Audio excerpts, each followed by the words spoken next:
एक समय में हमारा दुनिया डायनासोर का राज हुआ करता था। वे चलते थे जहां हम चल रहे हैं, इसी हवा में सांसें ली और इसी धरती पर लड़ाई लड़ी। लेकिन दोस्तों, ये अपने आप में सोचने की बात है।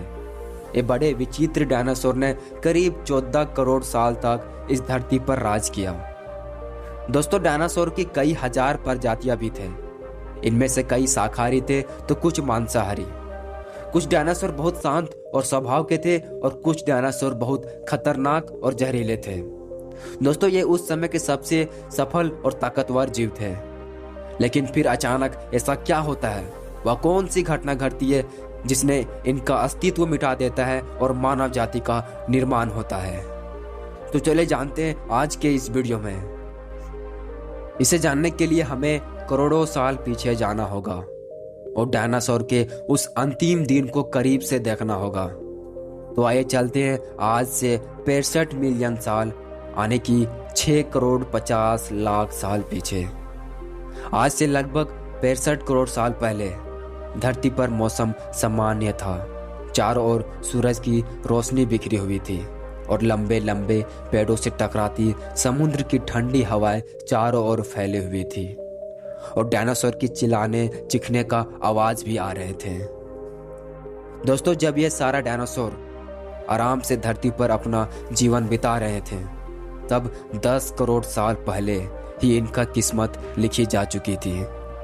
दरअसल दोस्तों, 10 करोड़ साल पहले एक छोटा सा एस्ट्रोनॉट का टुकड़ा जो दूर अंतरिक्ष से आ रहा था, वह पृथ्वी से लगभग 20 करोड़ मील दूर मंगल ग्रह में घूम रहा था और एक बड़ा एस्ट्रोनॉट से जा टकराता है। इस टकराव से उस बड़े एस्ट्रोनॉट की दिशा बदल जाती है और वह सीधा पृथ्वी की ओर 22,000 मील प्रति घंटे की रफ्तार से बढ़ने लगता है। जब यह एस्ट्रोनॉट पृथ्वी से लगभग 3,84,000 किलोमीटर की दूर पर था, तब शायद धरती पर डायनासोर का अंत नहीं हुआ था। दोस्तों, यदि यह एस्ट्रोनॉट पृथ्वी से उपग्रह चांद से टकराता, तब शायद डायनासोर का अंत नहीं होता। लेकिन दोस्तों, कहते हैं ना, कुदरत का नियत कुछ और ही मौजूद था। दोस्तों, यह एस्ट्रोनॉट जब पृथ्वी के वातावरण के संपर्क में आया तो इसका रफ्तार लगभग 7,000 किलोमीटर प्रति घंटा हो गया। पृथ्वी के वायुमंडल में घुसते ही गुरुत्वाकर्षण की वजह से यह एस्ट्रोनॉट एक भयानक आग के गोला में बदल गया। दोस्तों, ये इतनी रफ्तार से धरती की ओर बढ़ रहा था कि सिर्फ 4 मिनट में इसने अटलांटिका एशिया का पार कर लिया। इसकी चमक इतनी अधिक थी कि पृथ्वी पर टकराने से पहले ही हजार जीव इस आग के दहकते गोले को देखकर पूरी तरह से अंधे हो चुके थे। ये जीव उस आग के दहकते गोले को देख नहीं पा रहे थे, लेकिन वह उसकी भयानक गर्मी को महसूस कर रहे थे। और कुछ ही क्षणों में ये एस्ट्रोनॉट सीधा जमीन से टकराता है और लगभग या 35,000 डिग्री ऊंचाई वाला एक भयानक विस्फोट होता है। इस टकराव का विस्फोट लगभग 10 हाइड्रोजन बम के विस्फोट के बराबर था। दोस्तों, यह विस्फोट इतनी शक्तिशाली था कि इसके टकराते ही धरती पर लाखों टन धातु अंतरिक्ष में चली गई और टकराने वाली जगह पर 180 किलोमीटर चौड़ा और 20 किलोमीटर गहरा गड्ढा बन जाता है। विस्फोट के कारण इस गड्ढे का सारा मेटल और पत्थर आसमान में धूल के बड़े बादल में बदल जाता है। विस्फोट के कारण इस गड्ढे का सारा मेटल और पत्थर आसमान में धूल के बड़े बादल में बदल गया। और दोस्तों, 16 मिनट 40 सेकंड बाद जमीन की टकराव की वजह से धरती के अंदर चारों तरफ भूकंप तरंगे उठने लगी। इस वजह से समुद्र में विशालकाय लहरें का निर्माण हुआ और एक के बाद एक सुनामी और लहरों चारों तरफ से फैल गई और जगह जगह पर डायनासोर का विनाश का शुरू हो गया। दोस्तों, इस भयानक विस्फोट में रेडिएशन की मात्रा इतनी बढ़ गई थी कि इसके 800 किलोमीटर के दायरे में आने वाले सभी जीव जंतु जलकर पूरी तरह राख के ढेर में बदल गए थे। इस महाविनाश में उड़ने वाले डायनासोर जमीन के खतरों से बच निकले, लेकिन ये तो महाप्रलय का शुरुआत मात्र थी। दोस्तों, विस्फोट की वजह से जो लाखों टन मेटल धूल के पत्थर अंतरिक्ष में गया था, ठीक 40 मिनट बाद आग के गोले के रूप में वे धरती पर बरसने लगे। साथ ही धूल का एक बहुत बड़ा तूफान 6000 किलोमीटर प्रति घंटा की रफ्तार से पृथ्वी की दूसरी तरफ मौत लेकर आ रहा था।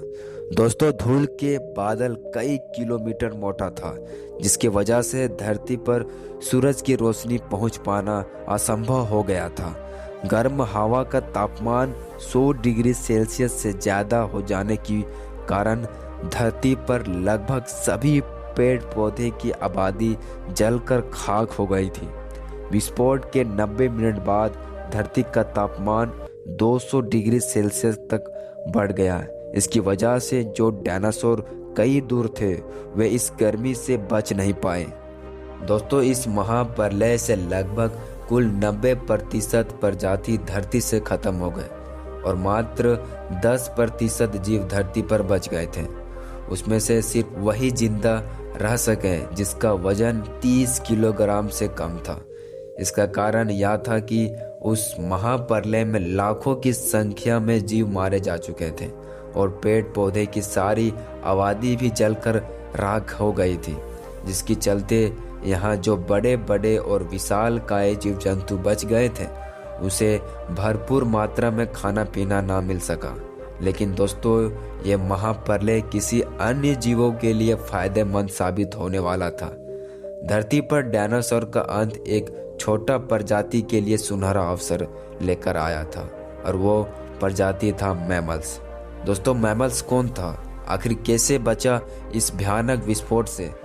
दोस्तों, आज से करीब 40 लाख साल पहले अफ्रीका के पूर्वी इलाका में एक नया पर्वत श्रृंखला का निर्माण हुआ। इस पर्वत में आने वाले मौसमी हवाओं के लिए एक रुकावट बन गई थी। इस वजह से यहाँ के जंगलों में बारिश होना बंद हो गया था। और दोस्तों, इसी जंगल में रहते थे मैमल्स। ये पेड़ के ऊपर रहते थे जहाँ उनको खाने की कोई कमी नहीं थी। इस वजह से ये मैमल्स पेड़ों पर रहते थे। लेकिन अब यहाँ समय के साथ साथ सूखा पड़ने लगा। बिना बारिश का जंगल पूरी तरह से साफ हो गया और मैमल्स के लिए खाने का समस्या उत्पन्न होने लगी। खाने की तलाश में इन्होंने पेड़ों से उतरने का निर्णय लिया, जो थे एर्थोपेथियस रेमेडियस थे। दरअसल दोस्तों, ये हमारे पूर्वज थे जिन्होंने बहुत बड़ा निर्णय लिया था। दोस्तों, इनका दिमाग एक संतरे जितना बड़ा होता है और आकार में 4 फीट लंबे होते हैं। दोस्तों, कई हजारों साल के बाद हमारा पूर्वज अब 2 पैरों पर चलने लगे, जिससे ऊर्जा कम खर्च होती थी और ये चलते हुए भी खा सकते थे। अब इनका दिमाग भी तेजी से बढ़ रहा था और ये धीरे धीरे विकसित हो रहे थे। समय के साथ साथ विकास का प्रक्रिया चलती रही और हमारा पूर्वज धीरे धीरे बड़ा होने लगे। दोस्तों, समय के साथ साथ इन्होंने पत्थरों से हथियार बनाना सीख लिया। दोस्तों, अब इन्हें शिकार करना काफी आसान हो गया था। समय के बीतने के साथ साथ हमारा पूर्वज आग का खोज कर लिया और आग का काबू करना भी सीख लिया। दोस्तों, आग की खोज हमारा पूर्वज के लिए सबसे बड़ी खोज थी। यह उन्हें गर्म रोशनी और अंधेरे में सुरक्षा देती थी। उस वजह से अब परिवार भी बनने लगे और हमारा पूर्वज का दिमाग अब काफ़ी बड़ा हो चुका था। दोस्तों, आज का वीडियो यहीं तक था। मिलते हैं अगले नेक्स्ट वीडियो में। तब तक चैनल को लाइक कीजिए, सब्सक्राइब कीजिए, शेयर कीजिए।